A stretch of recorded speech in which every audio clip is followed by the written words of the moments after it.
আসসালামু আলাইকুম, সবাই কেমন আছেন? আশা করি সবাই ভালো আছেন। সিম্পল কুকিংস অ্যান্ড ব্লগে সবাইকে স্বাগতম। এখন আমি সুজি দিয়ে বিস্কুট বানাবো। তার জন্য এখানে বাটিতে সুজি নিয়ে নিলাম, চিনি, লবণ, পরিমাণ মতো সামান্য পানি, একটা ডিম দিয়ে দিলাম। এখন চামচ দিয়ে ভালো করে এগুলোকে আমি আটা বানিয়ে নেব। বেশি নরম করা যাবে না, বেশি নরম করলে বিস্কুট হবে না। তাই আমি পরিমাণ মতো পানি দিয়ে আস্তে আস্তে চামচ দিয়ে আটাটা করে নিচ্ছি। খুব সুন্দরভাবে আটাটা বানিয়ে নিয়েছি। আপনারা চাইলে বিকেলবেলায় সন্ধ্যার নাস্তার জন্য এভাবে বিস্কিট বানিয়ে রাখতে পারেন।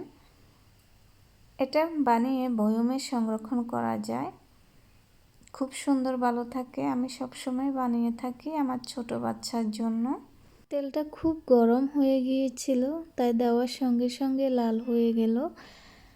তাই আমি চুলাটা একবারে আঁচ কমিয়ে দিয়েছি।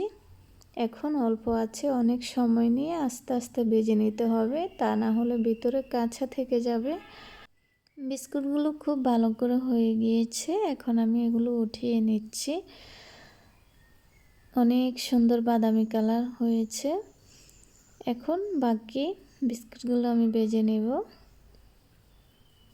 বেশি তেল লাগে না এই রেসিপিটা তৈরি করতে, খুব অল্প তেলে তৈরি করা যায়।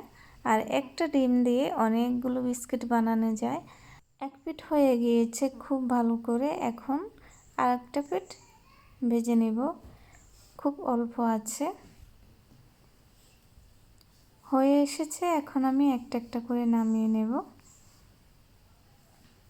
এই বিস্কিটটা বয়মে সংরক্ষণ করে অনেক দিন রাখা যায় এবং খুবই মজাদার।